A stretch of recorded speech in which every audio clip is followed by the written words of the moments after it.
Well, welcome to the Multipliers Pathway. In this introductory welcome video, I want to just give you a fly-through of what we're going to be doing over the next 6 months. Part of my goal is for each of your team members to get a common baseline understanding as we enter into this process. I want to start by just introducing myself. I'm Todd Wilson. I have about 20 plus years into the church planting world at this point. I spent the first part of my career in the marketplace as an engineer. I went into full-time vocational ministry at New Life Christian Church, where I've continued to be a missionary to church planting now for over 20 years. I've had just the blessing of getting to start a bunch of different church planting ministries: Passion for Planting, Exponential, Discipleship.org, and now most recently Renew Movement.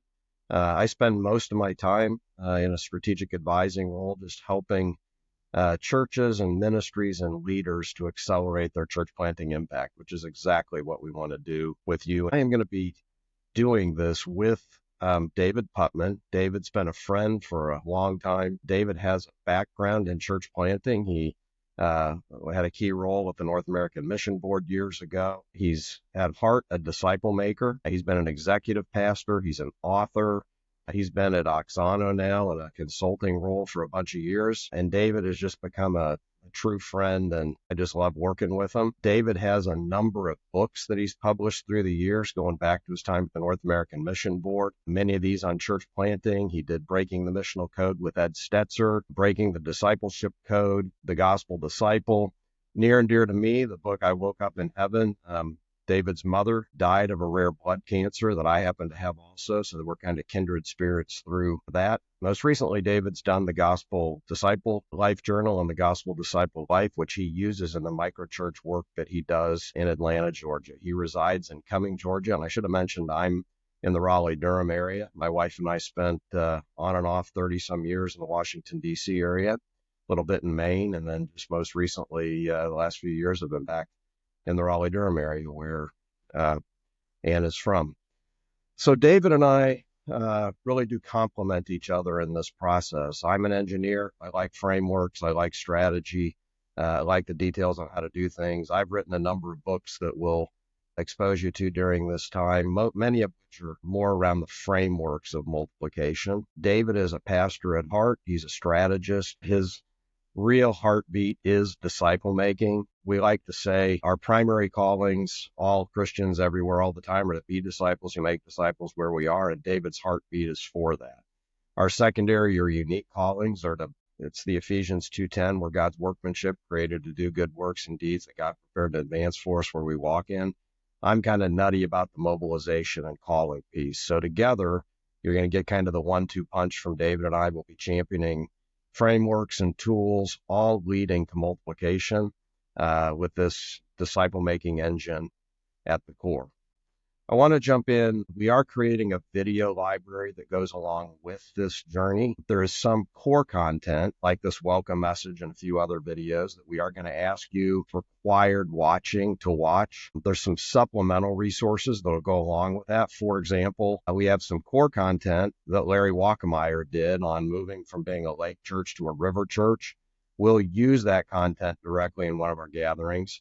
But we also have a 45-minute interview with Larry that's just gold. Like, you're not going to want to miss some of these optional supplemental resources. You're going to have quite a library by the time this is finished. We're not going to make you do the supplemental resources, but we're going to strongly encourage that you do. Throughout this time, you're going to be exposed to frameworks, tools, and exercises. We really want to help you steward your time well. We know that it's an investment of time and energy to go through this 6 months, and we want you to be good stewards of your time. That means this core content we're going to ask you to do between the gatherings, we don't want to have to spend a lot of time teaching content when we're all together. We want you to watch some of the content at your own pace, and then we're going to jump right in our sessions to the application of content. Video that we're going through right here, really, like I said, is to give you a fly through of the overall process, to help you be good stewards and to get everybody on sort of a common footing as we go into the process. So what is the purpose of the Multipliers Pathway? Here's the heartbeat of it. There's 3,200 counties in the United States, about 320,000 churches. And as you're going to hear in the next video, less than 5% of U.S. churches have a disciple-making culture. Less than 7% of churches have a reproducing culture. And in order for us to really see and put a dent in gospel saturation in the U.S., we've really got to move those numbers to what sociologists would call a tipping point of 16%, where both disciple making and reproduction become normative things in the church. It's sad that those are not normative things, and we know that part of why you're going through this journey is you'd like those things to be normative and see your activity level increase in those areas. It's going to feel like for the first half of this 6 months that you jumped into this to get into church planting. And I just want to tell you, church planting is an outcome of having healthy disciple making and reproducing cultures in place. So we're going to spend the first 3 months really rolling up our sleeves and working on the disciple making and mobilization sides of things. And by the time we get to the second half of the journey, you'll really be more into putting your specific church planting plans together. So we're going to ask you to be patient as we work through the process. I will leave you with this. The purpose of Multipliers Pathway is to help you with intentionality. The 93+% of churches in the United States that are not reproducing, they lack intentionality. In fact, they lack vision for reproduction. They lack a scorecard for it. Half the battle is just deciding what you all have already decided, which is, yes, we're going to really ramp up our church planting activity. And now what we want to help you do, and it's the purpose of this pathway, is we want to help you turn your ideas and your good intentions and your aspirations into actual plans and action to make a difference. There's 3 types of participants in this process. Some churches participating who have not been involved in church planting, and they are ready to jump in. We've got a few churches that have had debt with buildings in the past, are now debt-free, and they're ready to really in an aggressive way go after church planting, but they're new to it. So this process is to help some churches get involved in planting. There's other churches that have been involved. Maybe they've dabbled some, done a few church plants. We really want to help you if you've already been involved in church planting, what it means to 10x or 10 times the activity level of what you've been doing in church planting. And finally, there are going to be some leaders participating from networks and denominations. It's our intent to give this process away. We are wanting to white label it for networks and denominations that want to use it. So we are inviting some select networks and denominations just to have a seat at the table to watch the process in anticipation that they may want to implement it in their networks. Well, what about the goals for your time here, and what is it that we're hoping you're going to get out of it? First, we really do want your team to have a better understanding of multiplication. What is it? What is it not? Right now today, when you hear the word multiply in the church world, most people are using the word incorrectly. Most people are using the word multiplication for something that's not actually multiplication. We're going to help you demystify and understand the differences between adding, reproducing, multiplying, and why those even make a difference in the language. We're going to help you put a customized multiplication scorecard together. We're going to help you get a new solidified vision for multiplication. In fact, we really want to challenge your thinking on what we call a gospel saturation vision. What does it look like for you to own a piece of gospel saturation in your geography? Another thing we're going to do is you put a custom strategy together then to match that vision. And so we're wanting you to actually come out of this 6 months with a plan to be implemented. We want you to have enthusiasm about that plan. That's why we like to have 3 to 5 team members with you. It's a unifying team experience, and we're just wanting you to really enjoy this as a team together. And then finally, we really want this to be a culture building time for you. You already know this, but culture doesn't happen overnight. Culture can take years to develop. So what we're going to do in this, and it's a very important thing we want you to understand as we start the journey through here. Our goal is by the end of the 6 months that you are committed to some plans. But we're actually going to ask you to start the journey as an exercise. And what I mean by that is we're going to challenge you with this idea of gospel saturation. What would it look like to have a scorecard that God really cares more about the collective number of people being reached through all the churches that you start, the people you mobilize, and what if your life depended on gospel saturation? What would have to change for you to see gospel saturation in your lifetime, in the zip codes where you're at? That can be an overwhelming and an intimidating thing. So we're going to start by just challenging you with an understanding of what that means. And let's do it as an exercise to begin with. And as we progress through the exercise in this learning laboratory for the first couple months, we believe you will increasingly grab onto the vision, affirm the vision, and then have concrete plans for how you would move forward. We do want to encourage you to not feel like you're just taking a pill to get a quick fix on something with church planting here. This is going to be a multi-year process to create a culture both of disciple making as the core mission and growth engine of your church, but the natural outcome of that, a reproducing culture that mobilizes and sends people not just to plant churches, but to saturate the cracks and crevices of society around where your church is. So we've developed, like I said, a bunch of tools and frameworks that are going to be used here. The one master tool that's going to guide our time together is called the Gospel Saturation Vision Scope. I just want you to picture this little icon next to me here. The V in the center is at the center of the crosshairs, just like a gun scope.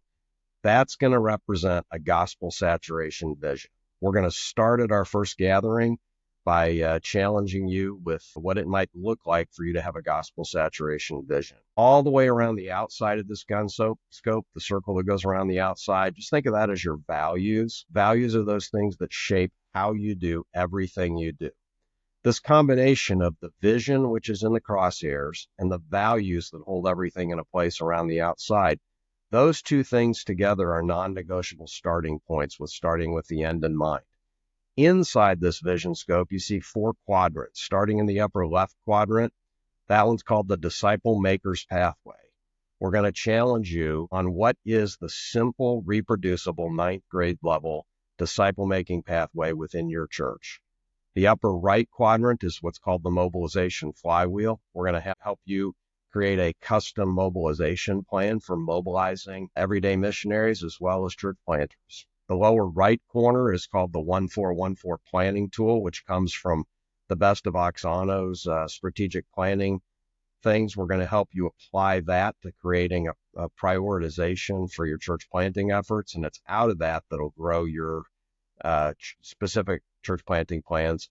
The lower left quadrant and the 6th and final piece is a multiplication scorecard. Given all the other things you're going to work through, we're going to help you then tie it together with a new scorecard that represents multiplication. All of this is going to be done in 6 months. The first phase is of the first 3 months, sessions 1, 2, and 3. And we're just going to work through these 6 elements of the Gospel Saturation Vision Scope. So session 1 is when we'll be together in Raleigh. We're going to work through a number of frameworks, the values piece, the Gospel Saturation Vision piece, and we're really going to jump in and spend time on the Disciple Maker's Pathway. In the second session, which will be virtual, each of you will present the progress you're making on your Disciple Maker's Pathway, and we'll introduce the mobilization flywheel. The third session, which is also virtual, you'll come back and highlight where you're at, present your mobilization flywheel work, and we'll introduce some of the specific tangibles of a reproducing culture. What are the behaviors of churches that are reproducing? Phase 2 then starts after the new year, so session 4 will be back together face-to-face in Raleigh. And we will spend most of that time on the 1414 strategic planning tool. We're going to teach it to you and help you start applying it, putting your unique church planting plans together. Sessions 5 and 6 then are virtual. You'll present your strategic plans. We'll move into the multiplication scorecards. And by the time we get to the end of session 6, you're going to have a unique 12 to 15 page concrete plan for church planting within your church and accelerating church planting within your church. I really want to just thank you for trusting us in this process. We want to be good stewards of your time and energy. I want to encourage you as a team to put the work into the exercises. We're not going to overwhelm you with teaching content, although we want you to watch these videos. If you come prepared to each of the gatherings, having watched the videos, you're going to be able to jump right in and be the best possible stewards of applying the content. It really is going to be one of those things that the work you put in is going to really determine what kind of outcome you have on these plans that are put together. So on behalf of both David and I want to thank you for trusting us, and we look forward to spending time with you as we jump into this pathway. There's several more videos that'll be coming after this one that we want you to watch before our first gathering.